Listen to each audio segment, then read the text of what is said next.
감염, 프랭크 보덴저 감염에 대해서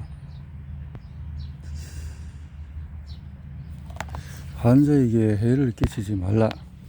준비된 근거 중심학 홍반열 진단하기. 유행하는 라인병 피곤해서 제정신이 아니냐. 그램 짜리 말썽거리. 준비된 근거 중심 의학이라.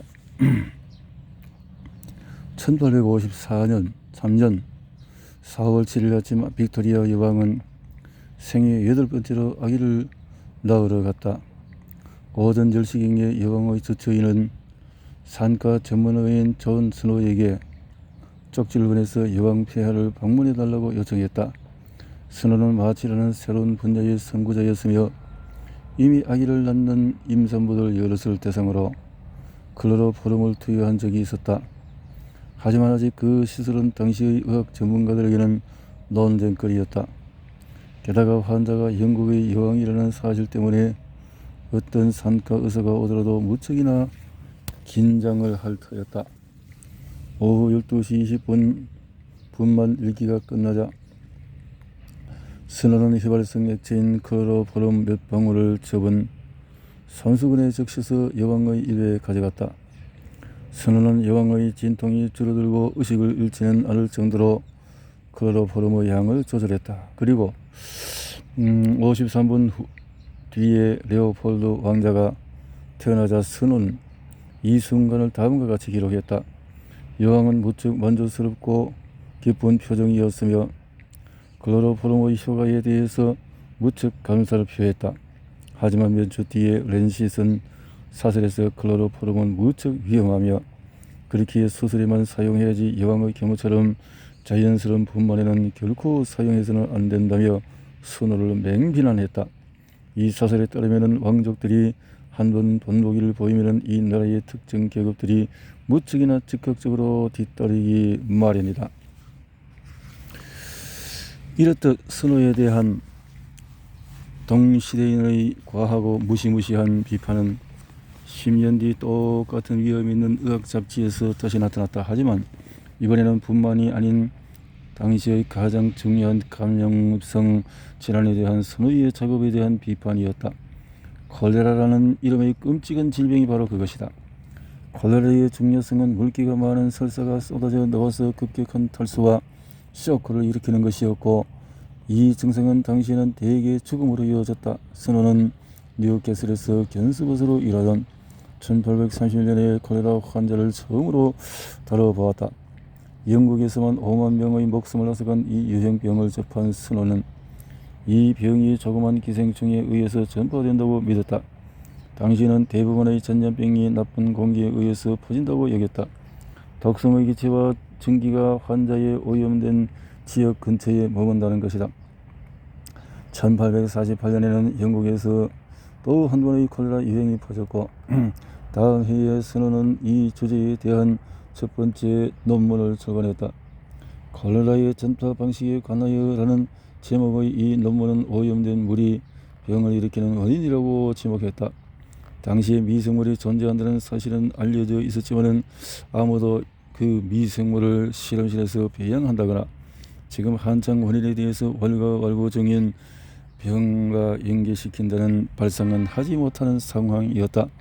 스노는 콜레라 환자가 발생했다고 보고된 장소에서 물 샘플을 가져다 살폈는데 육안으로는 문제가 없어 보였지만 현미경 아래 가져다 살펴보니 그 안에는 스노의 표현에 따르면 유기물질이 포함되어 있었다. 스노는 런던시의 사망 기록을 면밀히 조사했고 그 결과 어떤 거리의 한쪽 편에는 거의 감염이 일어나지 않는 반면에 맞은편에는 수십 건이 발생했다는 사실이 발견했다.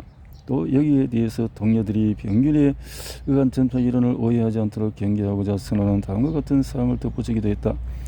콜레라의 독소는 희생자의 위장관 내벽 안에서 일종의 성장을 거쳐서 스스로를 불리는 능력이 있다. 의학 전문가들은 증거를 더 요구했지만 스노가 증거를 얻기 전에 콜레라 유행은 수그러들었고 스노는 산부인과 마취염으로 복귀했다. 그러다가 1854년에 콜레라는 런던을 다시 습격했다. 그리고 선호는 이번에는 기회에 템스강의 상류에서 물을 끓여다 쓰는 회사 램버스 수도회사에서 수도물을 공급받는 집 주민들은 하수로 오염된 강의 일부에서 물을 끓여다 쓰는 회사에서 수도물을 공급받는 주민보다 콜레라에 걸릴 확률이 현저히 낮다는 사실을 보여줄 수 있었다. 시청 기록을 더 조사한 결과 사우스워크 앤드 복스홀에서 물을 공급받는 서구역에서 삼성 사건의 사망 사례가 나왔지만 램버스에서 물을 공급받는 구역에서는 14건에 그쳤다. 하지만 이런 결과도 의료계 동료들을 설득하지는 못했다. 그러다가 콜레라가 선호의 집과 아주 가까운 소호까지 번지자 선호는 자세하게 조사했고 브로드 거리의 수도 펌프에 가까이 사는 사람들이 콜레라에 걸릴 확률이 높다는 사실을 밝혔다. 이 지역관리위원회는 여전히 나쁜 공기가 콜레라의 전파 원인이라고 믿었지만은 선호를 설득해 이 수도 펌프의 손잡이를 제거하도록 했다. 이렇게 수도 공급이 끊어지자 곧 병이 유행에 멈췄다. 하지만 그럼에도 선호 콜레라가 오염된 물 때문에 전파된다는 사실을 당국이나 의료 전문가들에게 확신시키는 데 실패하고 말았다. 그리고 선호는 뇌졸중을 일으키는 바람에 1958년에 45세의 나이로 사망했다.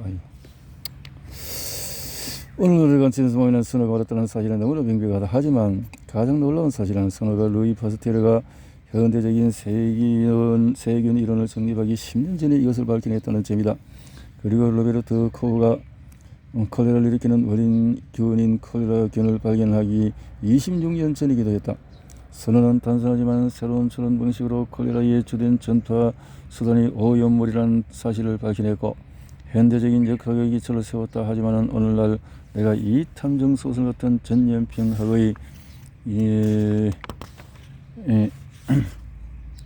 영웅 이야기를 아는지 물어보면 상당수의 의사들은 이렇게 되물을 뿐이다. 저 누구라고요? 모른다는 거죠.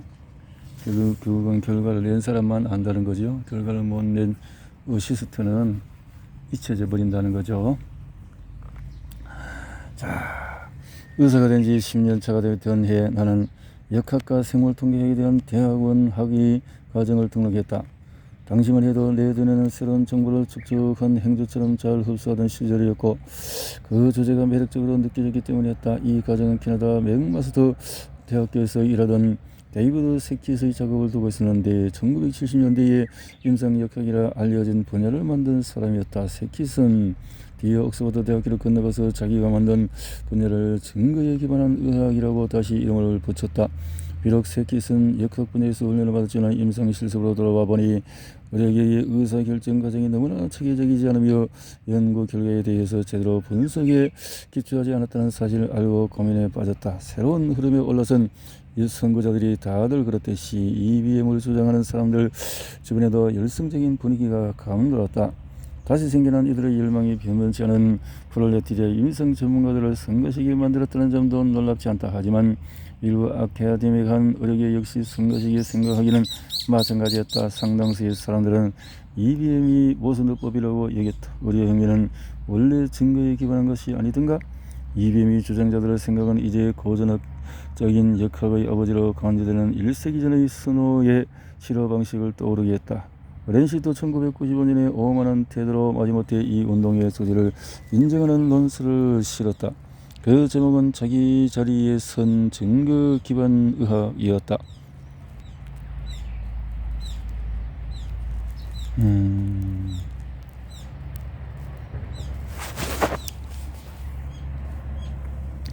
대학원에서 공부하는 동안에 나는 EBM이 내 작업에서 마주했던 여러 문제들의 해답을 줄 수 있다는 사실을 발견했다.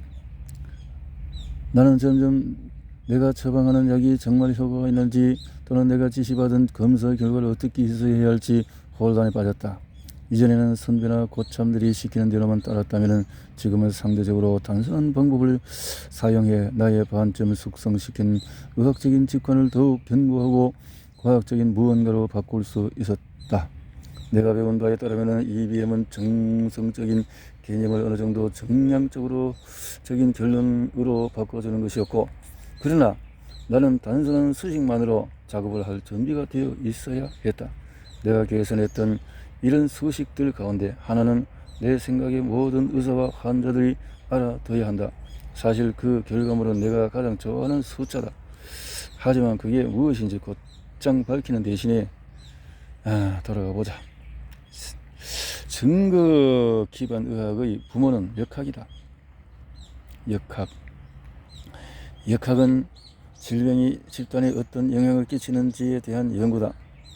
이 학문은 단순하지만 무척 중요한 질문들을 던진다. 누가 질병을 앓고 있는가? 환자는 어디에 사는가? 환자는 나이가 몇 살인가? 환자 가운데 여성과 남성의 비율은 어떻게 되는가? 질병의 원인이 무엇인가? 감염인가? 유전자인가? 독소인가? 하지만 의료원에서 역학은 그렇게 매력적인 저제가 아니다. 사실 역학 분야에서 대학원 학위를 가진 의사들이 나중에 BMW를 타지 못할 가능성이 높다는 게 보편적인 인식이다. 어디에 들어오면 학생들은 당장 현장에 나가고 싶어한다. 그 과정에서 학생들이 선택할 역학 모델은 전문 지식을 빠르게 얻는 내과 의사라든지 빠르게 걸어가면서 20개 걸음을 지나지 않아서 진단을 내리고 그 단호함으로 병을 당장이라도 고칠 듯한 외과 의사다. 반면에 역학 전공자들은 부드럽지만은 자신감 없는 말투로 학생들을 가르친다. 이들은 훌륭한 연구자일지는 모르지만 강의 기술은 엉망인 경우가 종종 있다. 강의 기술은 외부의 영향을 스펀지처럼 받아들이는 젊은 의학도들에게는 이런 겉모습이 곧 메시지로 받아들여진다. 하지만 역학은 현대의학의 기초다. 19세기에 방법론이 개발되었고 20세기에 정제되면서 이 학문 분야는 질병의 근원을 밝히기 시작했다. 자, 이렇게 미생물학이라든가 이런 것들이 동시에 수많은 연구들이 있었는 이 역학에 대한 것에 일시적인 경제 논리에 의해서 그런 사람들만 돈벌이 하는 수단으로 의학을 사용하고 있다는 거죠. 자, 여기서 증명이 이루어진 연관관계라고 얘기하기는 다소 과장된 면이 있다. 아무리 최고로 잘 설계된 큰 규모의 역학적인 연구라 해도 과학의 다른 분야와 동일한 수준의 증명을 해내지는 못하기 때문이다. 수학의 정리를 증명할 때와 같은 방식으로 역학적인 연관관계를 증명하지는 못한다. 사실 이 연관관계를 지배하는 규칙에 대해 들여다볼수록 여러분은 결과에 대해서 자신감이 떨어질 것이다. 그렇죠. 이런 연구. 흡연이 폐암과 관성동맥질환과 인간관계가 연결되었다는 오스틴 브레일은 리처드 도어를 발견한 수백만 명의 목숨을 구했다. 하지만 두 사람의 관찰을 통해 끌어낸 결론은 같은 연구팀 안에서 반대 의견을 맞닥뜨렸다. 예컨대 20세기 탁월한 생물 통계학자 피셔는 두 사람의 발견에 동의하지 않았고 그래서 비판을 갖고 하지만 피셔는 사실 담배를 손에 놓지 못하는 골초이자 우생학자로 담배 업계로부터 자문 비용을 받고 싸움꾼이 된 것이다. 그들 근간인 담배 산업이라는 권력과 과학적인 인식놀이라는 다윗 사이에 벌어진 싸움이었다. 다윗과 골리앗의 싸움이다 이 말이죠.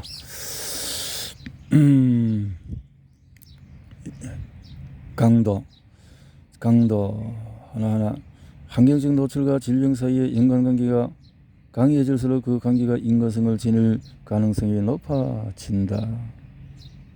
일관성, 어떤 결과에 대해서 다른 환경의 다른 계층원에서 동일한 연관관계가 나타나면 원래의 결과는 우연일 확률이 그만큼 낮아진다. 특수성, 환경적 노출은 한 가지의 결과만 일으켜야 한다는 원칙은 감염성 질병에 잘 들어맞는다. 예컨대 홍역 바이러스는 홍역만 일으킨다. 하지만 감염이 아닌 다른 노출에 잘 맞아 떨어지지 않는다. 예를 들어서 흡연은 폐암, 구강암, 인후암, 방광암 뿐 아니라 심장마비와 폐기종과도 연관이 있다. 자, 특수성, 시간적인 순서, 환경적 노출이 질병의 증상보다 먼저 나타났다는 사실을 증명할 수 있어야 한다. 생물학적인 기울기, 질병에 걸릴 위험성은 환경적 노출의 정도에 비례한다. 담배를 많이 피우는 사람은 폐암에 걸릴 확률이 높다. 성면을 다루는 환경에서 일하는 노동자들은 정피종에 걸릴 확률이 높아진다. 생물학적. 타당성, 이것은 현재의 지배적인 지식에 따른 상식인지에 대한 기준이다. 정합성. 이 항목은 육가 맥락이다. 같은 맥락. 실험 결과는 연관관계를 뒷받침해야 한다. 연관관계. 실험은 브래드 힐은 이 항목이 말라 가장 강력한 지표라고 여겼다. 실험. 유사성. 직접 흡연이 폐암을 일으킨다는 제안이 근거가 있다면 간접 흡연 역시 비슷한 효과를 보일 수 있다. 유사성. 이 기준들을 보면은 역학자들이 얼마나 그 본질적인 증명 불가능한 것을 증명하기 위해서 많은 시간을 보내는지가 명확하게 드러난다. 브래드 퍼드 힐의 논문에 나왔을 때는 당시는 20세기 가장 영향력 있는 과학 철학자인 카를 포퍼가 자신의 이론을 널리 퍼뜨렸을 무렵이었다. 과학적인 가설은 반증이 가능할 뿐 결코 완전히 증명될 수 없는 것이었다. 포퍼에 따르면 과학자의 작업은 실험을 통해서 계속 가설을 반증하려 애쓰는 일이었다.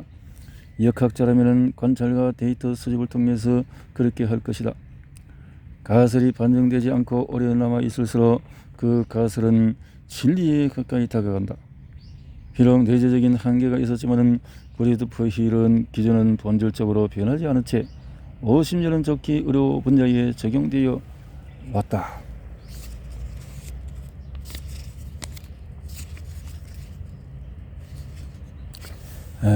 참 2차 대전 이후에 이루어진 약학 분야의 혁명은 역학에 무척 비옥한 연구 주제들을 제공했다. 다양하게.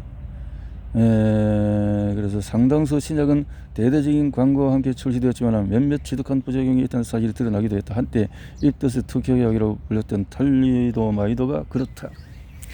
1945년 이전에는 신약의 안전과 생리학적인 효과를 동물을 통해 평가한 다음에 인간을 대상으로 하는 실험에 들어갔다. 문제는 질병을 가진 사람들은 신약을 받아서 자기 몸에 나타난 반응을 제출했다. 1941년 하워드 플로리는 생쥐 실험에서 효능을 보인 새로운 페니실린을 얼굴에 깊은 종기가 생긴 한 경찰관에게 시험 삼아 투여해 보았다. 환자는 놀랄 만큼 차들어 보였지만 처음에 약이 얼마 없었기 때문에 5일 뒤에 떨어졌고 환자는 한 달 뒤에 사망했다. 페니실린의 효과가 있다는 사실은 명백했지만 플로리는 그 약효의 시중에 나온 또 다른 효과적인 항생제인 설폰아마이드와 비교하지는 않았다. 설폰아마이드는 이미 10년 전에 독일에서 개발한 약품이다. 오늘날에는 신약을 평가하는 과정에서 이런 비교가 필수적인 단계로 여겨진다. 2차 대전 직후에 기력약이 처음으로 개발되자 많은 의사들은 이 약을 페니실린이 그랬듯이 질병을 가진 모두에게 즉각 사용하고 싶어 했다. 결핵은 복잡한 질환이어서 결핵균에 감염된 대다수는 사실 증상을 전혀 드러내지 않는다. 동남아시아에서는 약 30% 사람들이 살면서 결핵균에 노출되어서 이 미생물을 체내에 소량 지니고 있지만 그 가운데 증상을 보이는 사람은 소수에 불과하다. 항생제이 나오기 전에도 많은 사람들은 수술이나 다른 물리적인 방식으로 치료가 가능했다.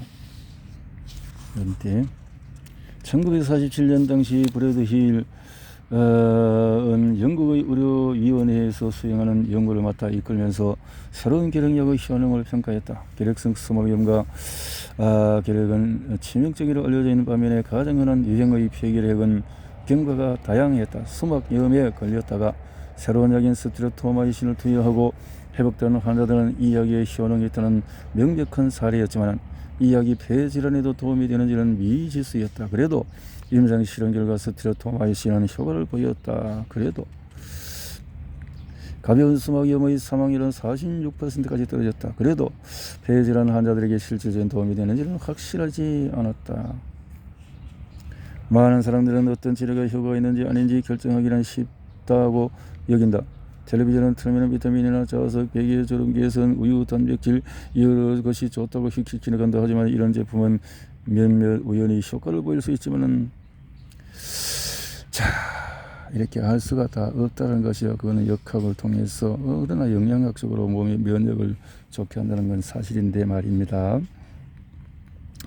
무작위 임상시험이 어떻게 작동하는지 살펴보기 위해서 나는 새로운 베타 차단제의 효능을 평가하기 위해 몇 단계 설계된 연구를 여러분을 초대할 것이다. 1964년 영국의 제약회사 ICI에 근무하던 블랙경은 최초의 베타 차단제 혈압약이라는 거죠.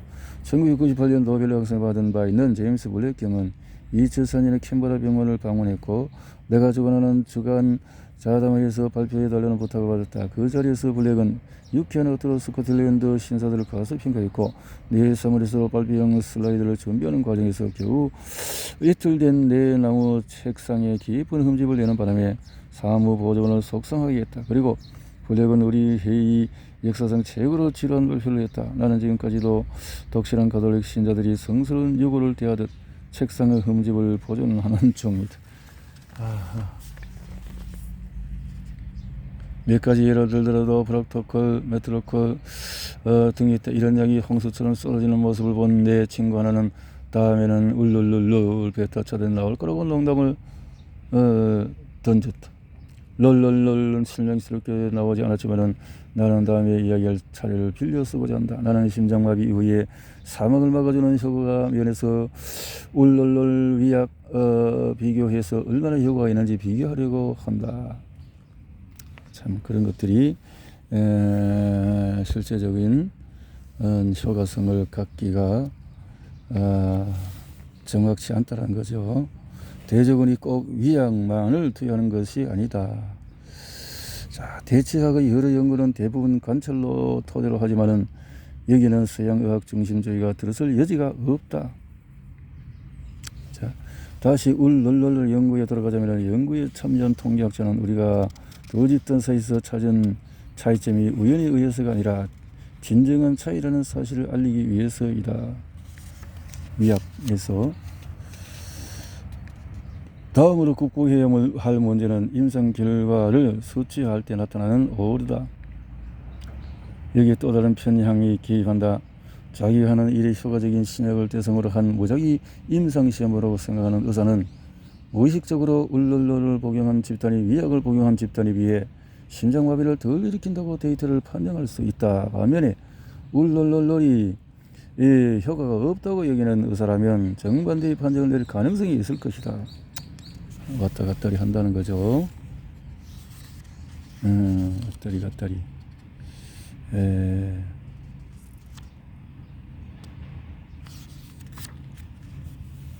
편향성이 항상 개입한다. 환자는 역시 자기가 어떤 집단에 속했는지 몰라도 이것은 치료의 30%까지 영향을 줄 수 있는 위약 효과 때문이다. 환자들은 임의와 임상시험에 참가시키는 과정도 까다롭다. 의사들 가운데 상당수는 임상 연구에 크게 관심이 없으며 제대로 실험을 수행할 만한 자원을 갖춘 기관도 소수에 불과하기 때문이다. 임상 그렇네요. 적절히 설계되어 수행된 임의화 임상시험의 성과는 실험 참가자에게 적용된다. 하지만 이 성과가 현실 세계로도 이어질까? 그 대답은 연구의 일반화 가능성 또는 외적 타당소라 불리는 요소에 의존한다. 상당수의 연구들은 어린이나 가임 연령의 여성, 노인을 배제하는 측면이 있다. 해당 국가의 소수 민족 집단 역시 대규모 다중심 연구에서 과소 대표되는 모습을 종종 볼 수 있다. 그래서 임상이란 것도 좀 신뢰가 부족하다 이런 뜻이네요. 이 시점에서 우리는 이 데이터에 대한 통계적인 분석을 수행한 두 집단의 차이가 혹시 우연히 생긴 것이 아닌지는 확인해야 한다. 물론 많은 사람들은 통계의 통짜만 나와도 다리에 힘이 풀린다. 사실 여러분은 대부분의 의사들이 얼마나 통계에 약한지 알면 조금 실망할 것이다. 자, 이제 심장마비가 연이어 발생한 환자의 비율이 대조군에서 10%였지만 울룰룰을 복용한 집단에서는 5%에 불과했다고 하자. 이 차이는 통계학적으로 유의미하다. 참고 차이를 표현하는 방법 가운데 하나는 상대적 위험도 축소라는 계산법이다.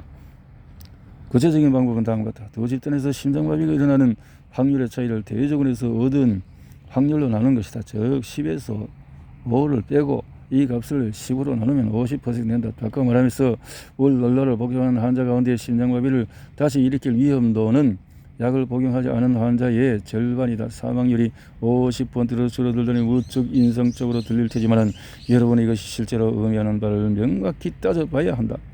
상대적 위험 감소라는 개념과 마주한다면 다음과 같은 단순한 질문을 던져보자.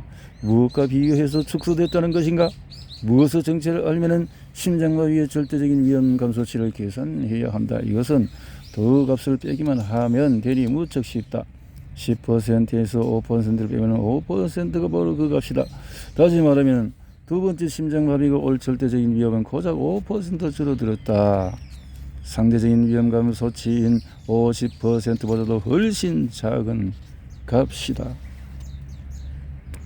자, 이렇게 내 의사의 인생은 증거에 기반한 의학을 배우기 전과 후로 나눈다고 해도 과언이 아니다. 하지만 그 중에도 유독 한 주제가 내 관심을 특별히 잡아끌었다. 이것을 통해 내 의학적인 직관을 조금 더 손에 만져지는 구체적인 실체로 바꿀 수 있었다. 자,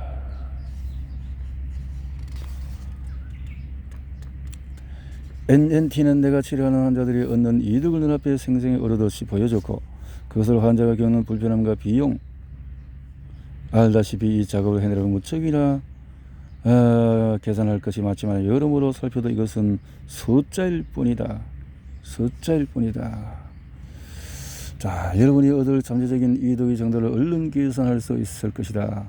여기에 대해서 여러분이 질문을 던지면 몇몇 의사들은 뻥찐 표정을 지을 테고 소수의 의사들은 성가시게 할 테지만 별만 의사들일수록 그 말을 듣고 미소를 지으며 여러분과 한 단계 나아간 차원에서 대화를 이어갈 것이다. 그리고 나 같은 의사들은 여러분 같은 환자들의 다음 약속 시간 전까지 간단한 뺄셈이나 나눗셈을 복습할 것이다.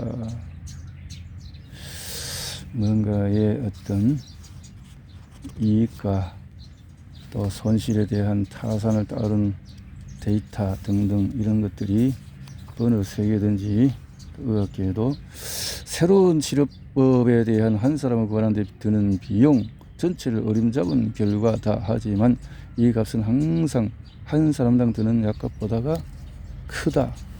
데이터라는 것이 다 어떤 면에서 참 희미한 이런 근거에 있다라는 것이군요.